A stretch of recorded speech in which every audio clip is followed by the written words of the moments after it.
வணக்கம். இது வழக்கு. ராமநாதபுரம் மாவட்டம் மேல ஆயக்குடி கிராமம். வீடுதோறும் வேப்பிலைகள் வீட்டு வாயில்களில் சொருகி வைக்கப்பட்டுள்ளன. அந்த வேப்பிலைகள் தான் தங்களுக்கு பாதுகாப்பை தரும் என்று அக்கிராம மக்கள் முடிவு செய்துவிட்டார்கள். அதற்கு காரணம் அக்கிராமத்தில் நடந்த நம்ப முடியாத சம்பவங்கள். மேல ஆயக்குடி சண்முகத்தின் குடிசை வீடு தீப்பற்றிவிட்டது.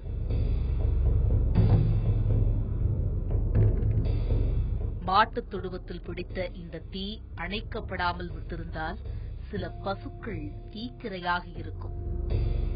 தனது வீட்டு வாசலில் சோகத்துடன் அமர்ந்திருக்கிறார் இந்த மூதாட்டி. இந்த நாற்காலியில் தீப்பிடித்த மர்மம் இன்றும் அவருக்கு புலப்படவில்லை. இதற்கிடையே தனது வீட்டில் உள்ள துணிகள் அனைத்தும் எரிந்து போய்விட்டன என புகார் தந்திருக்கிறார் இவர். இப்படி ஊர் முழுவதும் ஆங்காங்கே குடிசைகள், வீடுகளில் உள்ள கட்டில்கள், பீரோவில் வைத்திருக்கும் துணிகள் என திடீரென்று தீப்பற்றி எரிந்திருக்கின்றன. மீட்டர்பட்டி போஞ்சுதான் எரிஞ்சிட்டு நாங்க இருந்தோம். கடைசி அடுத்தது பார்த்தாக்க மீட்டர்பட்டியில எந்த பிரச்சனையுமே இல்லைன்னு சொல்லிட்டாங்க. ரெண்டாவது மறுநாளுமே அதே இடத்துல பிடிச்சி நாங்களும் அமர்த்தி பார்த்து அமர்த்தவே முடியல. அதை அமர்த்திக்கிட்டு இருந்த வாக்கில பீரோக்குள்ள பிடிச்சிருச்சு, பீரோக்குள்ள பிடிச்ச வாக்கில இன்னொரு பீரோக்குள்ள பிடிச்சிருச்சு. இதில் குறிப்பிடத்தக்க அம்சம் என்னவென்றால் 13 நாட்களாக தொடர்ந்து தீப்பற்றி எரிவதுதான். அதிலும் இரவு 12 மணிக்கு சரியாக எரிவது எப்படி என்பது இக்கிராம மக்களுக்கு புரியாத புதிராக இருக்கிறது. இந்த வாடியில பிடிச்ச உடனே அந்த வாடியில பிடிச்சதோடு அதோட நிப்பாட்டி இருக்கு. இன்னும் எங்க பிடிச்சதுன்னு ஆறுதல் தெரியல. ராத்திரிக்கெல்லாம் நாங்க எங்கிட்டு உறங்க போறோம் தெரியல, தூங்கவே முடியல. இந்த ஒரு வாரம், இந்த பகல் ஒரு நாள் 12 மணி போல தீ பிடிச்சிருச்சு. அப்போ மீட்டர்பட்டி எரிஞ்சதே போஞ்சதே அந்த குடிசை எரியுதுன்னு சொல்லிட்டு அமர்த்திட்டோம். அமர்த்தினாக்குல அதே 12 மணிக்குல பீரோவுல பிடிச்சிச்சு. சரி, சின்ன பிள்ளைங்க காசு ஒரு 500 ரூபாய் காரணமா அதெல்லாம் எரிஞ்சு ஏடிஎம் எல்லாம் எரிஞ்சிருந்திருக்கு.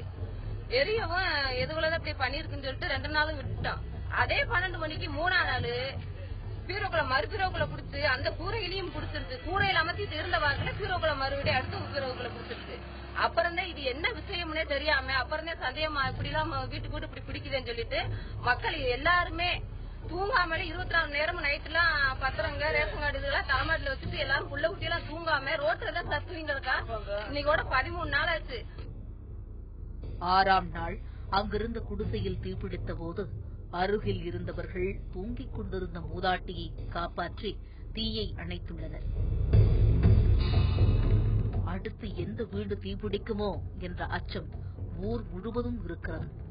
யாராவது விஷமிகளின் கைவரிசையாக இருக்கலாம் என்ற சந்தேகம் எழுப்பப்பட்டது. விஷமிகள் காரணம் என்றால் பீரோவுக்குள் எப்படி தீப்பிடித்தது என்ற கேள்வி அனைவரையும் குடைந்தெடுக்கிறது. மேல ஆயக்குடி கிராமத்தில் தீப்பிடிக்கும் சம்பவம் பற்றி போலீசாருக்கு தகவல் போயிருக்கிறது. அமைச்சர் சுந்தர்ராஜன் நேரில் வந்து பாதிக்கப்பட்ட மக்களை சந்தித்து ஆறுதல் கூறி சென்றிருக்கிறார். பாஸ்பரஸ் என்ற பொடி தூவப்பட்டிருந்தால் தீப்பிடிக்கும் என்று கூறியிருக்கின்றனர் காவல்துறையினர். இன்னைக்கு 13 நாளும் பிடிச்சி வருது. நாங்களும் பாக்குறோம், எங்களால ஒன்னும் அமர்த்த முடியல. 2ஆப்ல பிடிக்குது. எல்லா சமூகத்திலயும் 2 சமூகத்துல பிடிச்சிக்கிட்டு அந்த வீடு பிடிச்சிக்கிட்டே வருது. நம்மளுக்கும் தூக்கம் இல்ல. இது நாங்க ரொம்ப நைட்டு பகலும் புள்ள விடலாம் தூங்க முடியாம இருக்கோம். இந்த நிலையில அதிகாரியை பார்த்தாங்க, மினிஸ்டர் வந்தாங்க, பார்த்துட்டு அப்படியே போறாங்க. போன பின்னாடி பிடிக்குது. நாங்க என்ன செய்வோம்? இந்த நிலையில இருக்கோம். தீப்பிடித்த தடயங்களை காவல்துறையினர் சேகரித்து சென்றிருக்கின்றனர். கிராமத்திற்குள் தீப்பிடித்ததை காவல்துறையினர் விஞ்ஞான ரீதியில் அணுகிய அதேவேளை கிராம மக்கள் திடுக்கிடும் தகவல்களை வெளியிட்டுள்ளனர். கடந்த 6ஆம் தேதி 70 வயது குடுகுடுப்பைக்காரர் ஒருவர் பாட்டு பாடி பணம் கேட்டு ஊருக்குள் வந்துள்ளார். சிலர் பணம் கொடுத்தும் சிலர் பணம் கொடுக்காமலும் இருந்துள்ளனர். அந்த முதியவர் பாட்டு பாடிச் சென்ற 2 மணி நேரத்தில் முருகேசன் என்பவரின் வீட்டு பீரோவில் துணிகள் எரிந்ததாக சொல்கிறார்கள் ஊர் மக்கள். ஒரு சாமியார் வந்தாரு, பாட்டு படிச்சிருக்காரு. அது என்ன நடந்துச்சுன்னு அந்த இடம் தெரியல. அவர் வரவும் அவர் வாட்டு கோயில கையை காட்டி இப்படி கையை காட்டி இருக்காரு. கையை காட்டிட்டு அவர் வாட்டு போயிடுவோம். இப்போ அவர் அந்த குடியிருப்புல போவோம். இங்க முடிஞ்சிருச்சு, அது பாட்டுக்கு நடந்திருக்கு. அதற்கு மறுநாள் முருகேசனின் சகோதரர் சாமிநாதனின் மாட்டுக் கொட்டகை தீப்பிடித்து உள்ளது.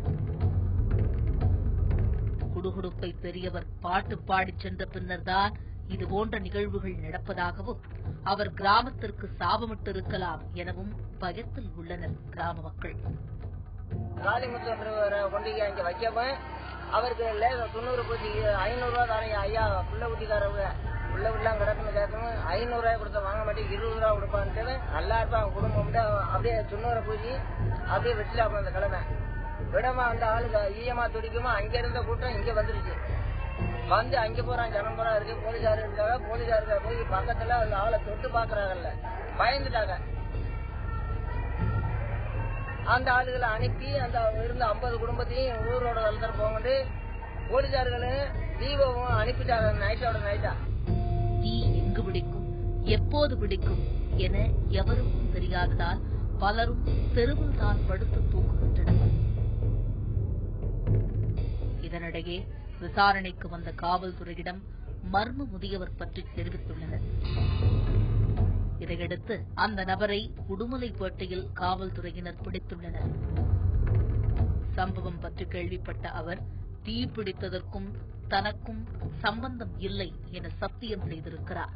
இதையடுத்து ஏன் தீப்பிடிக்கிறது என்பதற்கு விடை தெரியாமல் தவித்துப் போயிருக்கிறார்கள் மேல ஆயக்குடி கிராம மக்கள்.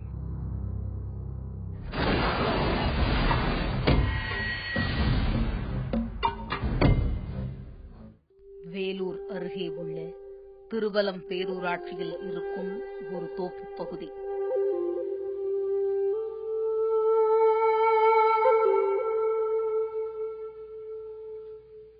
இந்த காலை வேளையில் கருப்பசாமி கோவிலில் ஆட்டை அறுத்து போட்டிருப்பது போல் கழுத்தறுபட்டு இறந்து கிடந்தார் ஒரு வாலிபர். இரத்தச் சுவடுகள் நிலைமையை உஷ்ணமாக்க காவல்துறை பெருமளவு குவிக்கப்பட்டனர். அங்கே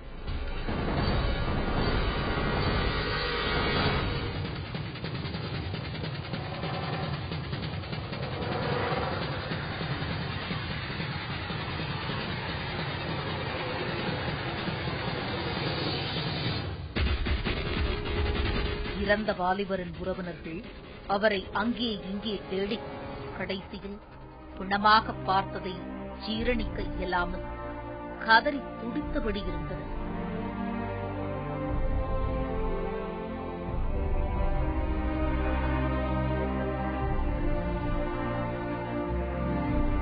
சிறிது நேரத்தில் காவல்துறை ஒரு வாகனத்தை வரவழைத்து அந்த வாலிபரை பிரேத பரிசோதனைக்காக மருத்துவமனை எடுத்துச் சென்றது.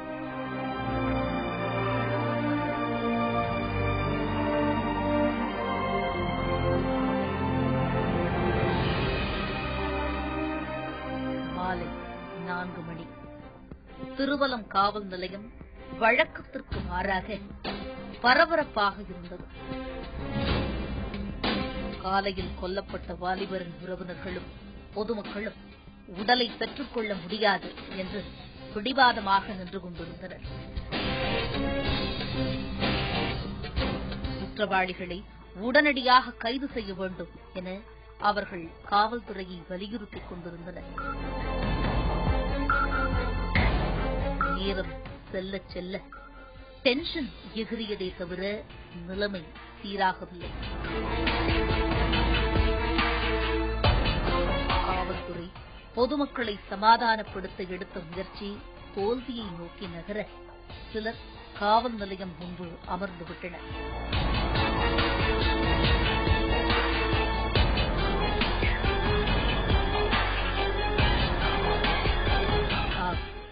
இறந்த வாலிபர் மிக கொடூரமாக கொலை செய்யப்பட்டிருந்தார். காவல்துறை நினைத்திருந்தால் இதை தடுத்திருக்கலாம் என அங்கிருந்த ஒவ்வொருவரின் எண்ணமாக இருந்ததால் அங்கிருந்து அவர்கள் விலகிச் செல்ல மறுத்தனர்.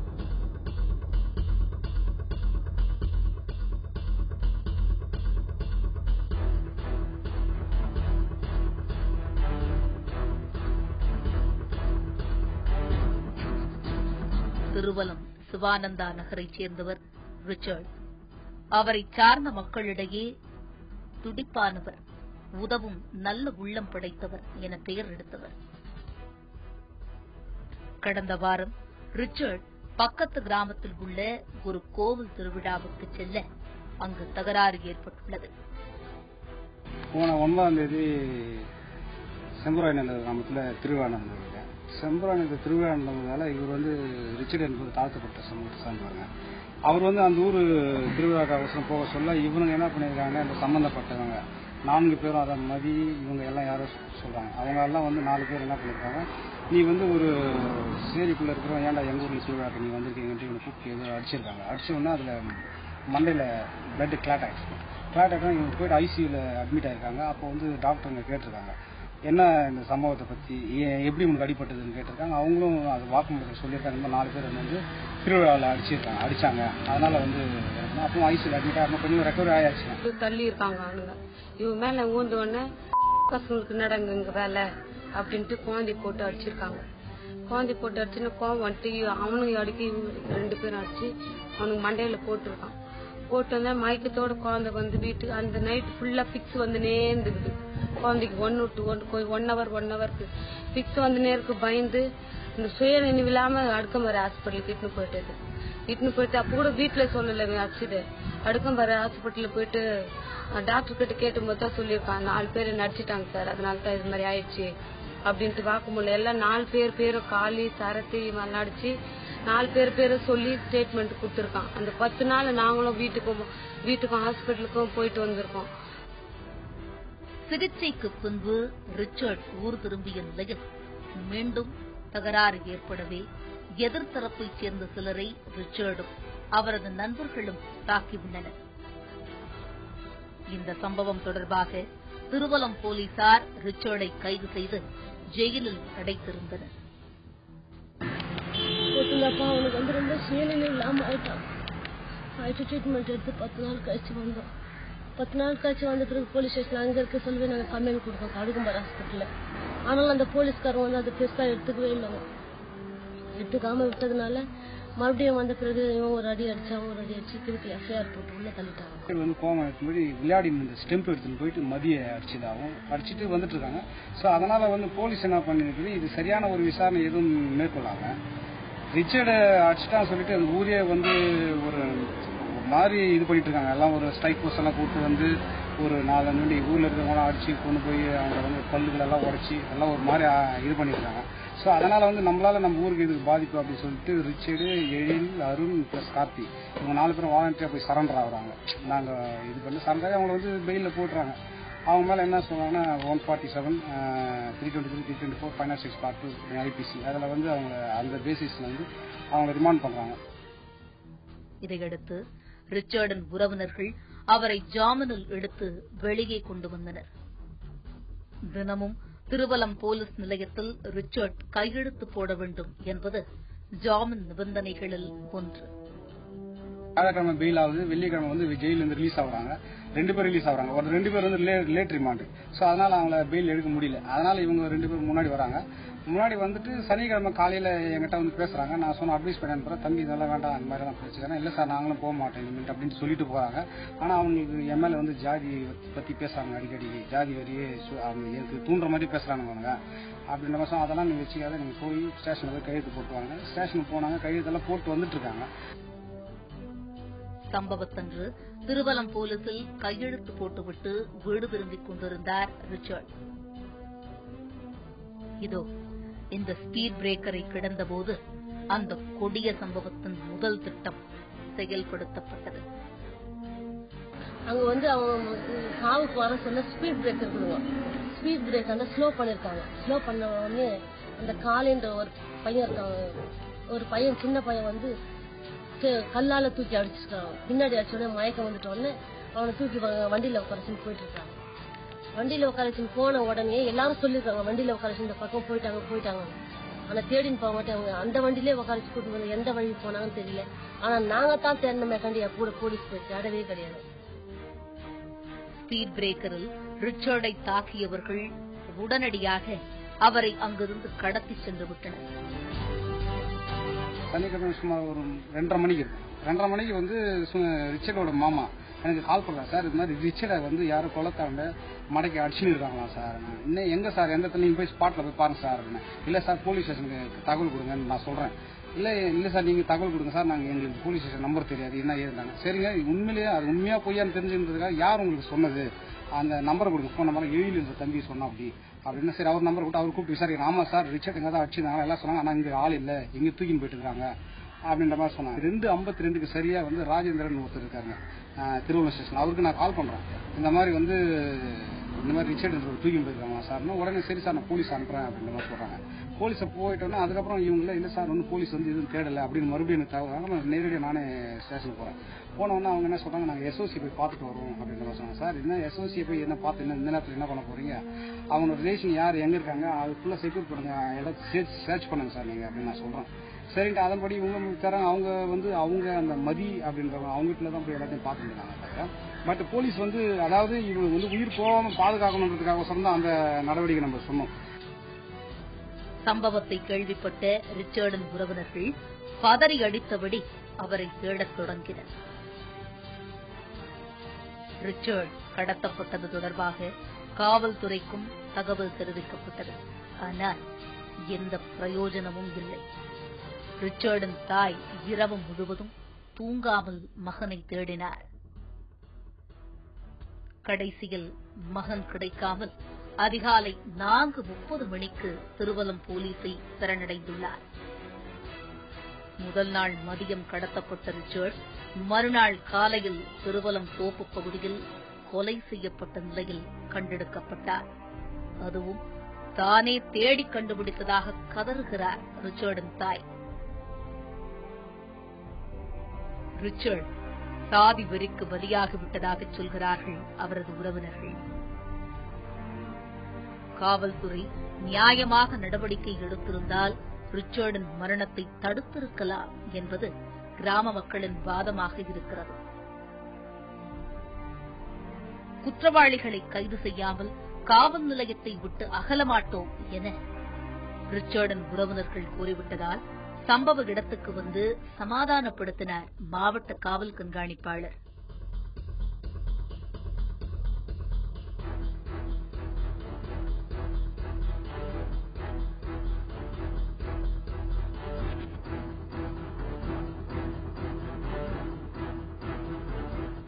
காவல்துறை உடனடியாக துரித நடவடிக்கையில் இறங்கி சிலரை கைது செய்துள்ளது. இருந்தபோதும் இந்த நடவடிக்கை போதாது என்று ரிச்சர்டின் உறவினர்கள் கூறுகிறார்கள். தாங்கள் தொடர்ந்து ஜாதி ரீதியாக இழிவுபடுத்தப்படுவதாகவும் தாக்கப்படுவதாகவும் அவர்களிடம் குற்றச்சாட்டுகள் மீதமிருக்கிறது.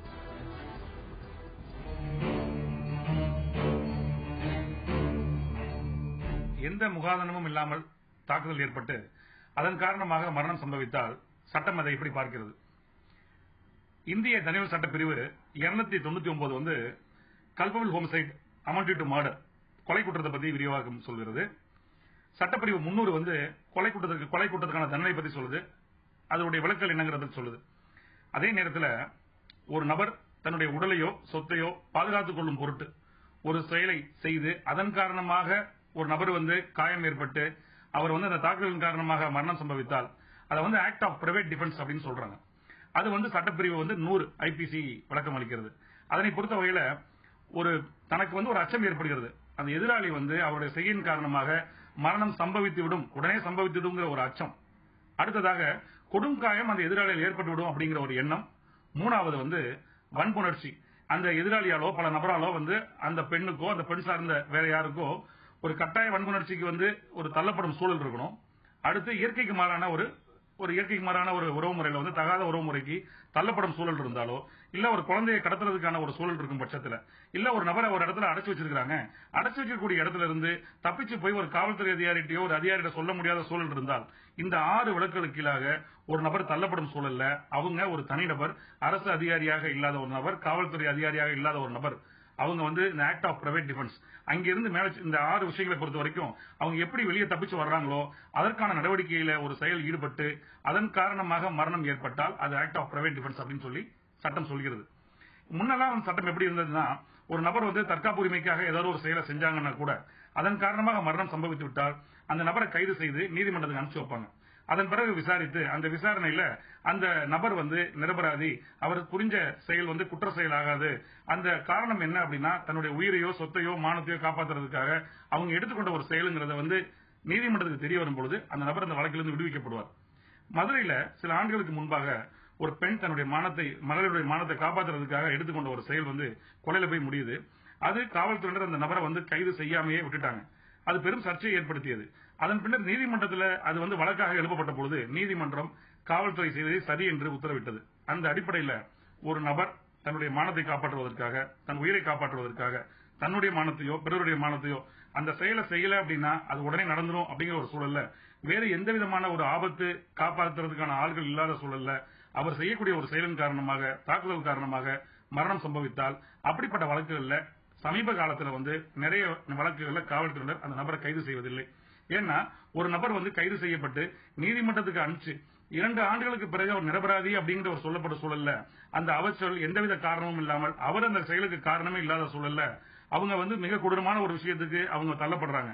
அப்படிப்பட்ட விஷயங்கள் இருக்கக்கூடாதுங்கிறதுக்காக தான் காவல்துறையினர் பல வழக்குகள்ல அந்த மாதிரி செய்யறாங்க. ஏன்னா ஒரு காவல்துறை அதிகாரி தன்னுடைய அரசு பணியை செய்யும் பொழுது ஒரு கைதியவோ ஒரு குற்றம் சாட்டப்பட்ட நபரையோ ஒரு தேடப்படும் குற்றவாளியை கைது செய்வதற்காக இருக்கும் முயற்சியில அந்த நபரால் தனக்கோ பிறருக்கோ ஒரு ஆபத்து ஏற்படுதுங்கிற சூழல்ல அவங்க வந்து தன்னுடைய அரசாங்கம் கொடுத்த துப்பாக்கியால் சுட்டு அதை செய்யல அப்படின்னா இதனால வந்து ஒரு உயிருக்கு ஆபத்து ஏற்பட்டுரும் அப்படிங்கிற ஒரு சூழலை செய்யக்கூடிய செயலை வந்து எப்படி சட்டம் ஏற்றுக்கொள்கிறதோ அதே போல பிரைவேட் பார்ட்டிஸ், அதாவது அரசு ஊழியராக இல்லாத ஒரு நபர் அவங்களும் பிரைவேட் டிஃபென்ஸை வந்து பயன்படுத்தலாம். அது சட்டப்படி சரியானது என்று சமீப காலமாக நீதிமன்றங்கள் ஏற்றுக்கொள்ளப்படும் விஷயமாக இருந்து வருகிறது. மீண்டும் வேறொரு வழக்கோடு உங்களை சந்திக்கிறேன். நன்றி, வணக்கம்.